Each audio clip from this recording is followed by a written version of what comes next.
ahora se las voy a pasar entonces para iniciar con esta sesión. ¿Te parece, Ale? Sí, claro. Bueno, vamos a ver 7 temas súper importantes. Si te diste cuenta, son bastantes los que tenemos que ver, menos que la otra sesión. Estos son menos, pero no menos importantes, son bastante importantes. Son 7 temas que me dan mucho de qué hablar en el sentido bueno de México, en el sentido de que hay muchos cambios políticos y económicos en estos momentos, ¿no? Uno es, déjame ver los temas que tenemos. No sé si los tengas por ahí, Ale, ¿no, verdad? Sí, aquí tengo mi máquina. Sí, déjame ver, los tengo perdidos.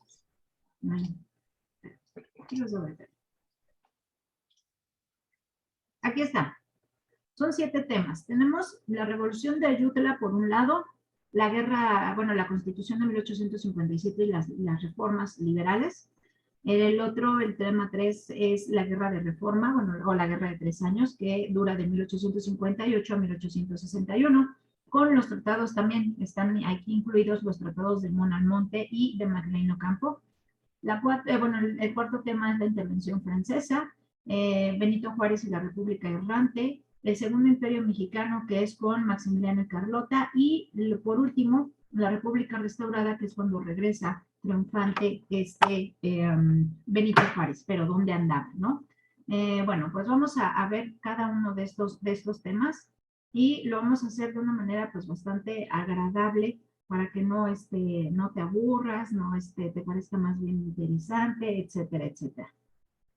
Vamos a iniciar con la revolución de Ayutla. ¿Te parece bien, Alejandro? Sí, claro. Bueno, vamos a empezar con esta revolución de Ayutla, que en todas las revoluciones y en todos los conflictos, en este caso, pues tienen unas causas y consecuencias. ¿Cuáles fueron estas causas? Una de las principales era que ya no querían a Antonio López de Santa Anna como su dictador, presidente, su Alteza Serenísima, que se hacía llamar. ¿Y por qué no lo querían? Porque ya se estaba pasando de listo.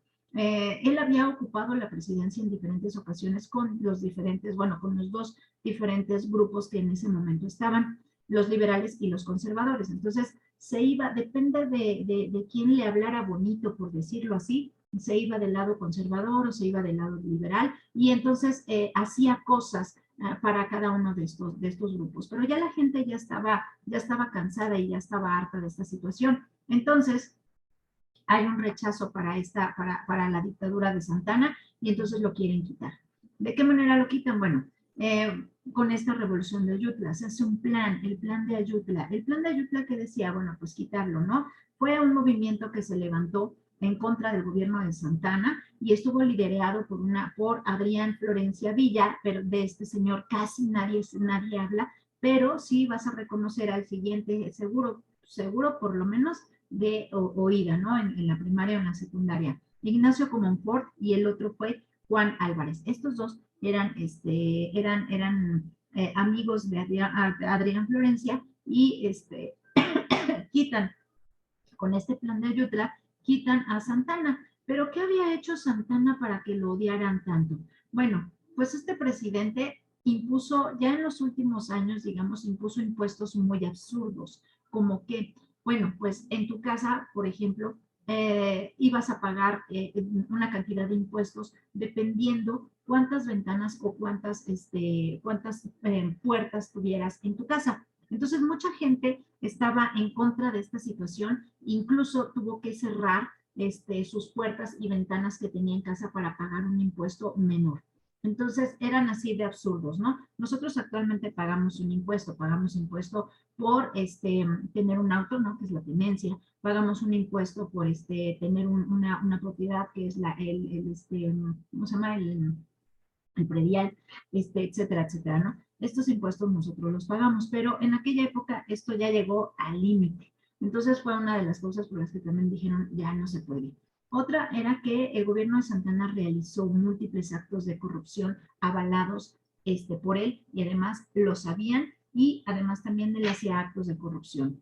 Otra era la falta de reconocimiento de los derechos y garantías de los ciudadanos, que ya había pasado aquí algunos años ya de la firma de la independencia de México, pero los derechos de los ciudadanos seguían exactamente iguales, no había más bien, no había ninguno, estaban exactamente igual que como cuando empezaron la lucha de independencia. Entonces la gente ya también se había cansado de esto, no había pasado absolutamente nada, ya habían pasado algunos años y se veía exactamente las mismas condiciones de vida.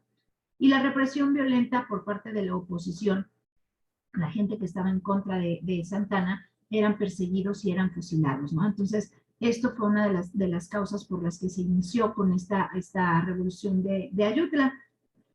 Y las consecuencias, ¿cuáles fueron? Bueno, pues una, se desató un enfrentamiento armado, ¿no? Que fue esta revolución. Se convocó a un nuevo Congreso Constituyente que permitió aprobar los principios de la Constitución de la República en 1857. Y la ruptura del vínculo entre el poder del poder del Estado y la Iglesia, que en ese entonces la Iglesia tenía un poder muy fuerte sobre el Estado. Ahora ya fue al revés. El Estado iba a ser la fuerza mayor sobre la iglesia. Y esto a muchos conservadores no les agradó en lo más mínimo. ¿Por qué no les agradó? Porque les quitaban les quitaban muchos privilegios. Entonces esto como que no les agradó. Otra, que a partir de 1857, con la llegada de la presidencia de Benito Juárez, se promulgaron varias leyes. La ley Juárez, la ley Lerdo, la ley Iglesias, que, bueno, ahorita las voy a mencionar, que pretendían eliminar los privilegios militares y de la iglesia también. Y otra causa bastante grave fue que se acrecentó la crisis económica en México y la situación favoreció a que bueno, decayera aquí o se desencadenara la segunda intervención francesa cuando llegan a Puebla, ¿no? ¿Cómo se llama? La batalla de Puebla, la que nosotros ganamos al ejército francés, que es uno de los ejércitos más fuertes que puede o que pudo haber estado en aquella época, ¿no? Era así como potencia mundial. Bueno, este es el primer tema que vemos, y después nos vamos a pasar ya ahorita a lo que es la guerra de reforma. ¿Y qué fue lo que pasó con esta guerra de reforma? ¿Qué fue lo que hizo que llegáramos hasta otra guerra, ¿no? Esta es la guerra de los 3 años. Bueno, pues pasando ya la revolución de Ayutla, los antecedentes inmediatos de esta revolución se situaron en un conflicto económico con este periodo de Santana. ¿Pero qué pasó después? Bueno, pues pasó algo bastante interesante. Déjame abrirlo porque para poder, aquí. Había una lucha entre los conservadores y los liberales. ¿Qué quería? Cada uno tenía características diferentes con sus proyectos. Por ejemplo, las características del proyecto liberal, te voy a mencionar nada más algunas, era la reforma a la estructura agraria, y a ¿cómo se llama? Para desarrollar una propiedad privada, ¿no? Era el desarrollo de las condiciones políticas y económicas que permitían a la formación de un nuevo capitalismo en México, y que se impulsara las actividades individuales agropecuarias, ¿no? Que la gente tuviera tierras para poder trabajar y que estas obviamente dieran frutos para que estas tierras se engrandecieran. ¿Y qué decía el proyecto conservador? Bueno, el proyecto conservador decía que querían una creación del Estado como principal fuerza política. La otra, el impulso del proteccionismo económico. ¿Por parte de quién? Bueno, pues por parte de otras naciones, ¿no? O sea, estar endeudados toda la vida. Ellos no lo veían de esa manera, pero eso no se podía permitir porque toda la vida íbamos a estar endeudados. La otra era un apoyo del crecimiento agrícola, pero sin transformar la estructura agraria, que era la propiedad de la iglesia. Quiere decir que en lugar de que se les diera a trabajar a los campesinos de esas tierras, la iglesia les iba a dar, bueno, la iglesia que tenía todas esas tierras, les iba a dar trabajo a los campesinos. Entonces, eso era como un retroceso, ¿no? Era un retroceso. Entonces, siempre hubo una disputa entre el proyecto liberal y el proyecto conservador. Y esto llevó a que ¿cómo se llama? Y hubiera reformas en esta parte de la reforma liberal, con estas reformas que hicieron el grupo liberal. ¿Qué fue? Bueno, pues con el triunfo de esta revolución de Ayutla y el derrocamiento de Santana, se dio paso a una organización del gobierno liberal. ¿Quiénes eran estos del gobierno liberal? Bueno, pues había 4 personas importantes. Estaba Benito Juárez, estaba Sebastián Lerdo de Tejada, estaba Juan Álvarez y estaba Ignacio Comonfort. Estos eran 4 personas liberales que formaban el grupo importante o el grupo fuerte de los liberales, eran los que estaban los líderes de este grupo. Ignacio Comonfort a finales de 1855 sustituye a Juan Álvarez después de que quitan a Santana, sustituye a Juan Álvarez de la presidencia y continúa con la expedición de las leyes de reforma. Esto sucedió en junio de 1856 con la ley Lerdo. Cada año, desde 1855 hasta 1857, se hicieron estas 3 leyes. La ley Juárez en el 55, la ley Lerdo en el 56 y la ley Iglesias en el 57. ¿Has visto tú en algún momento el canal del Congreso, Ale? No. ¿Nunca lo has visto? No. No, la verdad no. Pero sí has visto cómo cuando llega al Senado alguna reforma, cómo se pelean. ¿Sí has visto eso? Sí, de los videos que luego suben en internet y todo eso. El canal de Congreso, sí, la verdad no. Bueno, pues es lo mismo, nada más que en el canal de Congreso lo ves en vivo. Ajá. Ya cuando lo vemos en las noticias, pues ya pasó. Y entonces, imagínate que en esa época, pues también había estos 2 grupos, tanto liberales como conservadores, entonces cuando llegaban estas reformas, pues obviamente se peleaban, ¿no? Y entonces, ¿qué decían?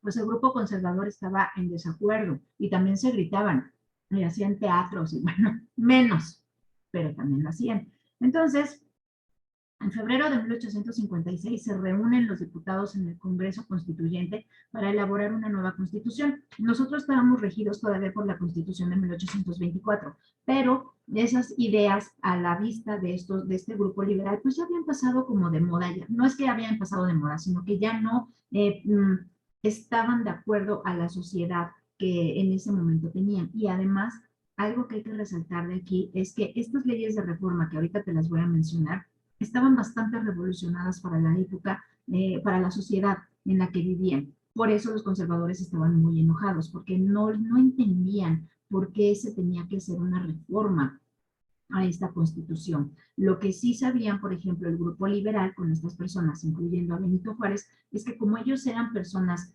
que leían cosas que venían de Europa, que las cosas estaban cambiando, cosas que habían sucedido en Estados Unidos y que las habían retomado en su constitución, para ellos obviamente era cambiar completamente porque si no se iban a quedar otra vez en las mismas. Entonces, había que tomar nuevas ideas, nuevos aires para poder engrandecer y hacer crecer esta nación que apenas estaba como que saliendo del hoyo, ¿no? Entonces, les costó trabajo a los conservadores aceptar esto. La Constitución obviamente causó un descontento con el grupo conservador y gritaban, así como acá ahora se gritan, ay, sí, changoleón, y tú cállate, y así. Bueno, acá se gritaban religión y fueros. ¿Pero por qué se gritaban así religión y fueros? Porque el grupo conservador iba a perder el fuero tanto de la iglesia, o sea, de las personas que pertenecían a la iglesia y de los militares con esta ley iglesias. Ahorita te los voy a nombrar.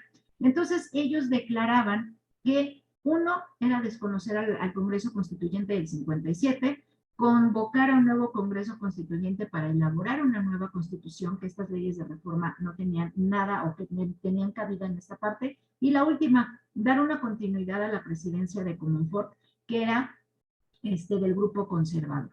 Pero ¿qué pasó? Pues Comonfort, convencido de que no era como que viable gobernar con la Constitución, se adhirió al plan de Tacubaya, que fue lo que te acabo de mencionar, y en enero de 1858 se fue a Estados Unidos y entonces Benito Juárez era el presidente de la Suprema Corte de Justicia y él asume la presidencia del país. Es por eso que llega Benito Juárez a la presidencia. Cuando él llega a la presidencia, entonces ahora sí hacen esta parte, bueno, ahora sí hay una guerra, la guerra de reforma, que es la guerra de 3 años, porque para que estas reformas llegaran a la Constitución. ¿Pero qué? ¿Por qué estaban tan enojados los conservadores? ¿Qué decían estas leyes? Bueno, la ley Juárez decía la supresión de los fueros militar y eclesiástico para los individuos de estas corporaciones y que sean juzgados por delitos del orden civil,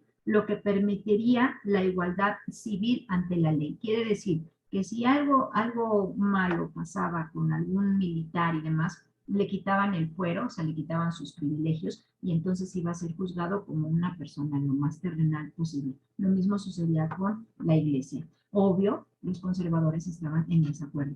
Y Lerdo de Tejada hizo una ley que decía desamortización de las fincas rústicas y urbanas propiedades de las corporaciones civiles y religiosas. Era para que se dieran a las comunidades indígenas o a las comunidades campesinas y que las pudieran trabajar sin mayor problema, que fueran libres de trabajar en este sitio. Y los conservadores pues decían, no, porque si yo pertenezco a la iglesia, me van a quitar mis tierras para dársela a los pobres, ¿no? Entonces eso no les gustaba en lo más mínimo. Y la última, la ley de iglesias, que decía que se prohibía el cobro de bautizos, de amonestaciones, casamientos, entierros a los pobres. ¿Y quiénes eran estos pobres? Las personas que solamente tenían o estaban limitadas para o sea, lo mínimo, ¿no? Para poder vivir. Estaban exentas de este cobro, ¿no? Que hacía la iglesia. A los demás se les podía cobrar. Actualmente te cobran, ¿no? Te siguen cobrando. Tú quieres bautizar a tu hijo y hay los bautizos comunales. En los comunales no pagas lo mismo que te cobrarían cuando tú lo haces ya de manera individual. ¿Te has dado cuenta de eso, Ale? ¿O no? Sí, Bueno, sí, digo, ya hace años con uno de mis hermanos y sobrinos, pero sí. exactamente. Entonces, te cobran, o sea, preferimos mejores, bueno, si lo voy a bautizar, bueno, pues que sea comunal, ¿no? Ahí se avientan 10 niños, 15 niños y me van a cobrar menos, ¿no? Que si lo haces de manera individual. Lo mismo sucede cuando son las amonestaciones, cuando tú te vas a casar por la iglesia, te piden, digo, las abuelitas y las tías, ¿y cuándo corren las amonestaciones? Las amonestaciones son esas a todas las iglesias donde te vas a casar, les llega ese aviso de que esta pareja se va a casar. Entonces, si tú ya fuiste casado en algún momento o la que va a ser tu esposa fue casada por la iglesia, ya no se te permite casarte por la iglesia. Bueno, esas son las amonestaciones. Bueno, los casamientos y entierros, eso lo entendemos. Pero este cobro ya no se le iba a hacer a los pobres, por eso también estaban enojados. Imagínate cuánta gente pobre había en México en esa época. Pues era el 80% de la población que apenas se tenía para poder sobrevivir. Entonces, todo ese dinero, pues obviamente ya no se le iba a cobrar a la iglesia, ya no le iban a cobrar y la iglesia no iba a poder tener ese dinero, ¿no? Por eso estaban enojados. Finalmente se hace la Constitución en 1857, en donde se garantiza la libertad de educación, de trabajo, la inviolabilidad de la propiedad. Se prohíbe también, no se prohíbe el ejercicio del culto, o sea, ya cualquier religión es aceptada, no importa que tú le reces a una piedra, sino la libertad de culto y, bueno, libertad de expresión, igualdad ante la ley, soberanía popular, república representativa, democrática y federal, lo que tenemos actualmente, ¿no? Entonces estaba como muy revolucionado todo el pensamiento de esta Constitución del 57. Muchas de las ideas también salieron de la Constitución de Estados Unidos. No nada más se les ocurrió así a todo este Congreso Constituyente, sino que también tomaron algunas ideas de otras constituciones como la ¿cómo se llama? Como la de Inglaterra, la de Francia y la de Estados Unidos. Ahora, estas nuevas reformas del 59 también hicieron la nacionalización de los bienes de la iglesia. Todas esas tierras que se les quitaron pasaron a formar parte del Estado. Ahora el matrimonio se consideraba como un contrato civil. También tú te puedes casar, eres libre de casarte por la iglesia y eres libre por casarte por el civil. Pero antes la iglesia era la que llevaba todos estos registros de nacimientos, de funciones y de matrimonios. Y no se le permitía a la gente divorciarse, era como algo así como que la iglesia no lo permitía. Y con estas nuevas reformas de esta constitución, pues obviamente se te permitía, ¿cómo se llama? Casarte solamente por el civil sin pasar por la iglesia o divorciarte también. Y fueron, bueno, la libertad de culto, separación del Estado, esto fue muy fuerte, la separación del Estado con la iglesia. Antes eran uno mismo, pero ahora eran completamente separados. ¿Hasta aquí vamos bien, Ale? Sí, todo perfecto. ¿Sí? Bueno, vamos a pasar entonces a otro tema. Déjame ver cuál es. Bueno, ya esta es la guerra de los 3 años. Los tratados de Almonte y de MacLean Ocampo. Estos tratados fueron muy importantes porque aquí voy a explicarte, ya vamos a pasar a los otros temas, porque obviamente uno tiene que ver con el otro. Mientras Benito Juárez fue presidente de México, el país estaba dividido en estados liberales y estados conservadores. Benito Juárez tenía, o su propósito era llegar a Estados Unidos para que el gobierno de Estados Unidos aceptara únicamente como presidente de México a Benito Juárez. ¿De qué manera lo iba a hacer? Pues no era nada más así de gratis de llego y necesito que me reconozcas como presidente, sino tenía que llevar también algo a cambio. Y ahorita lo vamos a ver con este tratado de MacLean Ocampo. Finalmente, Benito Juárez tiene que salir de la República Mexicana, con todo y su familia, con Margarita Maza de Juárez. ¿Tú te sabes la historia de Margarita Maza de Juárez y de Benito Juárez? ¿Cómo se enamoraron? No. Bueno, ellos tienen un amor así como de novela, porque se enamoran los dos. Bueno, Margarita lo idolatra, lo quiere muchísimo, y Benito Juárez pues también la ama por sobre todas las cosas. Ellos se llevan 17 años aproximadamente, pero ¿cómo conoció Juárez a Margarita? Fue algo bastante gracioso, entre gracioso y algo que no se puede, digamos, como que creer. La hermana de Juárez, Margarita, trabajaba con la familia Maza. La familia Maza era una familia pues rica allá en Oaxaca, y la hermana trabajaba con ellos como de ama de llaves, o sea, tenía un cargo, digamos, como importante dentro de esta familia, y es cuando llega a trabajar y a estudiar Benito Juárez a la ciudad de Oaxaca con esta familia. La hermana obviamente paga sus estudios de Benito Juárez porque ellos eran pobres de alguna manera. Entonces, toda su educación está, pues se la da su hermana. Y él llega a ser abogado, pero de alguna manera también trabaja, hace algunos trabajitos en sus tiempos libres, por decirlo así, a manera de gratitud a la familia Maza. La familia Maza tiene ya hijos ya grandes, ya es una familia, digamos, como con hijos ya adultos, y adoptan a esta niña, a Margarita, la adoptan. Ella es una niña indígena, y obviamente, le dan su apellido, pero saben perfectamente bien que nunca van a poder acomodarla con un criollo o con un español, porque ella es una indígena, se va a costar trabajo.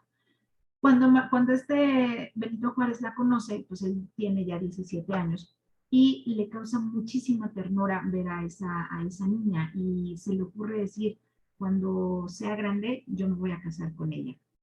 Y todo el mundo, ajá. Bueno, eso se queda así en el olvido, y cuando ya ella es grande, digamos, tiene 14 años, pues obviamente se dan cuenta los papás que lo que te acabo de decir, y entonces hablan con la hermana de Juárez, de Benito, y le dicen: oye, ¿sí te acuerdas de que dijo esto? Y dice: sí, seguirá en pie esta idea. Y dice: pues sí, vamos a preguntarle. Y entonces Juárez dice, bueno, Benito dice: sí, yo me caso con ella, porque la vio crecer, la cuidaba, y le tenía bastante cariño, ¿no? Entonces, cuando se la ofrecen como esposa, pues él dice: sí. Entonces, él está completamente enamorado de Margarita, y Margarita está completamente enamorada de él. Tienen varias hijas que cuando son adultas, Benito Juárez, fíjate nada más lo que son las cosas, las pues se las da en matrimonio a españoles, no se las da ni a criollos, ni a indígenas, ni nada, sino a españoles. Es algo bastante curioso en la vida de Benito Juárez por cómo era. Y tiene dos hijos. Desgraciadamente, estos dos hijos pequeños, varones de Benito Juárez, mueren. Y es aquí en donde llegamos a esta parte de la República Errante. Él tiene que salir con su familia, porque aquí ya llegó Maximiliano y Carlota, y entonces, ¿qué pasa? Pues estaban dos personas gobernando un mismo país. Del lado de los conservadores está Maximiliano y Carlota, y del lado de los liberales está Benito Juárez. Entonces, él tiene que salir de México, tiene que salir hacia Estados Unidos, y al primer lugar al que llegan, digo, visitan Guanajuato, ahí desde ahí él hace algunas cosas, luego se va a Veracruz y de ahí sale hacia el norte, hacia Saltillo, ahí se queda un tiempo y después se va hacia San Antonio, Texas, y él ahí deja a su familia se va hacia Nueva York y él se va hacia Nueva Orleans, para visitar a un representante del gobierno norteamericano para pedirle su ayuda. Mientras esto pasa, le pide a Ocampo, a Melchor Ocampo, que haga un tratado, porque además necesitan dinero. Entonces, ¿cómo se llama? Este tratado de McLean Ocampo, ahorita te voy a decir qué dice, porque todo era, o sea, ok, te doy dinero, a cambio, ¿qué me vas a dar? Bueno, pues ahorita te digo que le dieron. Déjame ver dónde lo tengo. Bueno, este tratado de McLean Ocampo, ¿qué dice? Bueno, el 14 de diciembre de 1859, el ministro norteamericano McLean y el liberal Melchor Ocampo firmaron el tratado McLean-Ocampo, en el que se estableció que a cambio de un préstamo económico, México concedía tránsito libre y perpetuo por el Istmo de Tehuantepec, que viene desde Veracruz al estado de Oaxaca. Incluso aquí van a hacer van a continuar con un tren. ¿Sí has escuchado de eso, el tren del Istmo? Sí. Sí, bueno, pues es ese mismo, ¿sale? Nada más que antes era un camino de carretas y después ya se hizo de un tren. Bueno, vamos a continuar con ese. ¿Por qué? Porque todas las mercancías que venían de Estados Unidos llegaban al puerto de Veracruz y de ahí tenían que bajar hacia el Istmo y de ahí, bueno, pues se iban hacia otro lado, sobre todo hacia Chiapas, hacia el lado más, en ese momento más alejado que era toda la parte del sureste, ¿no? Entonces había ese tratado era de, ok, yo te doy dinero, Estados Unidos, pero tú me dejas transitar por este lugar libre y perpetuo, o sea, es por siempre. Otra de las cosas es que también iba a tener Estados Unidos libre acceso desde los estados del norte hacia el sur de México y muchos de las mercancías que viajaban de Estados Unidos hacia México no iban a pagar impuestos. Nosotros sí íbamos a pagar impuestos. Es lo mismo que tenemos ahora con el Tratado de Libre Comercio. ¿Sí te has dado cuenta? Que muchas materias primas, muchas cosas que vienen de Estados Unidos no pagan impuestos, aranceles. Nosotros sí pagamos para poder enviarlos. Ajá. Entonces, pues Tratado de Libre Comercio ahora, pues no tenemos así realmente y viene desde esta época, ¿no? O sea, las condiciones no han cambiado, o sea, no es que sigamos con lo mismo, pero las condiciones como que no han cambiado en mucho. Y bueno, y el otro tratado, que era el de Tratado de Monalmonte, esto lo hicieron del lado conservador, pero lo hicieron con España. Para que me entiendas, teníamos nosotros que indemnizar, o sea, para que nos dieran este préstamo económico, teníamos que indemnizar a algunas familias que fueron afectadas en estas batallas, ¿no? En estas luchas. Y entonces, para podernos prestar el dinero, nosotros dijimos, bueno, vamos a garantizar el pago de indemnización de estas personas. ¿De qué lugares? Pues de la hacienda de San Vicente y Chinconcuac. ¿Sí conoces Chinconcuac, Ale? No, nunca he ido. Han ido mis papás, pero yo nunca he ido para allá. Pero sí has escuchado hablar de Chinconcuac. Sí. En el Estado de México. Bueno, los iban a indemnizar a estas personas, a estas haciendas, de lo que había pasado con estas familias, ¿no? Bueno, estos fueron los dos tratados de McLean Ocampo y el de tratado de Monalmonte. Pero ¿qué pasa? Bueno, pues ¿qué pasa con la República Errante? El 31, o sea, lo que te acabo de explicar, ¿no? La huida de Benito Juárez hacia Estados Unidos. El 31 de mayo de 1863, ante el avance del ejército francés sobre la capital de México, el presidente Juárez, previa a la clausura de las sesiones del Congreso, porque él estaba todavía, abandona la Ciudad de México acompañado de su familia, su gabinete y buena parte de los diputados del Congreso, empleados del gobierno y un destacamento militar que su primer destino es San Luis Potosí, y luego de ahí, te digo, van a Saltillo y luego hacia Estados Unidos. Tienen ahí unas batallas bastante grandes en Coahuila, en Monterrey, Chihuahua, Durango, Zacatecas, etcétera, etcétera, y por eso se le llama la República Errante, porque van viajando de lugar en lugar donde son aceptados, que es este territorio que te acabo de decir, toda la parte del norte. Bueno, mientras esto sucede, pues llegan aquí a México Maximiliano y Carlota. Pero ¿cómo llegan y en qué condiciones llegan Maximiliano y Carlota? Ellos son un par de jovencitos que viven en Miramar, que es un territorio que está en Europa, a un lado de lo que ahora es Italia, pero en ese momento pertenecía a Italia. Ellos ahí tienen un castillo, el castillo de Miramar, y ellos se casan muy jóvenes y también se casan muy enamorados. Sin embargo, las malas lenguas dicen que Maximiliano era bisexual. De esto no se entera esta Carlota sino hasta que llega aquí a México y se entera de una manera bastante fea. Pero bueno, ese no es el chiste. El chiste es de que el grupo conservador sabe en su pensamiento, sabe que México no se puede gobernar a sí mismo y que necesitan de alguien más inteligente para poder gobernarse. Entonces se les ocurre, ok, hay una familia que tiene un hijo que nos puede servir y o sea, es europeo.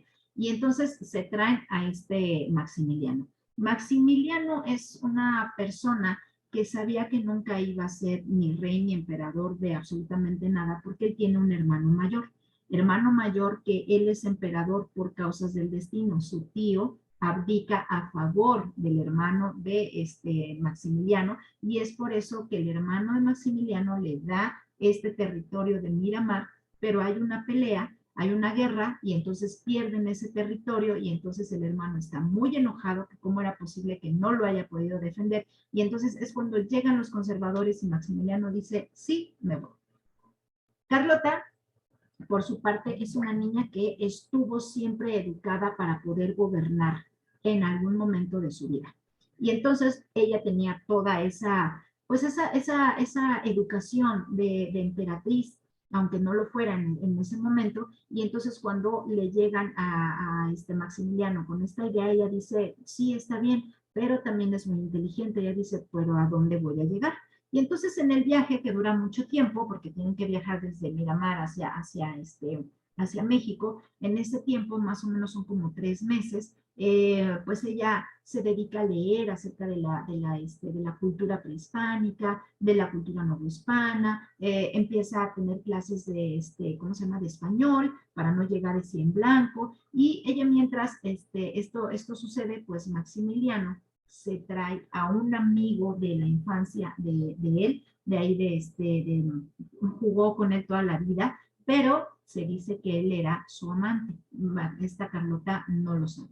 Y entonces se entera en el viaje que Max es bisexual. Por eso cuando llegan a México, y si tú vas al castillo de Chapultepec, por eso todos los reyes nunca duermen juntos, ¿no? Cada quien tiene su recámara. Pero no es caso de bueno, es el mismo caso de Maximiliano y de Carlota. Pero llegando a México, jamás en la vida vuelven a dormir en la misma cama. Cada quien en recámaras separadas. Por eso no tienen hijos ellos en común, o sea, los dos. Ellos no tienen hijos nunca. Sí tiene una hija Maximiliano y tiene un hijo, esta Carlota, pero de parejas separadas, o sea, no nada que ver entre ellos dos. Nunca vuelven a dormir juntos aquí en México. Y para ella fue un golpe bastante fuerte desde que llega a México. ¿Por qué? Porque así lo dice la historia, ¿no? Algunos lo cuentan así. A mí no me gusta llamarlo de esa manera, porque para algunos fue como dicen, a mí no me gusta llamarlo de esa manera, dicen que fue un chivo expiatorio de las ambiciones expansionistas de Francia. Otros dicen porque ellos fueron los que le llamaron a los conservadores y dijeron, aquí hay alguien que puede servirles, ¿no? Otros fue más una simple víctima y usurpadora de que fue colocado en el trono de México, que ya ni siquiera era un trono, ya no era nada, o sea, teníamos otras ideas. Napoleón III quería esta parte de poner a alguien aquí en el trono de México para su proyecto imperialista. Ajá. Entonces, fue más bien como yo lo veo como una víctima de la historia. Pero lo cierto es que víctima o usurpador, lo cierto es que él y su esposa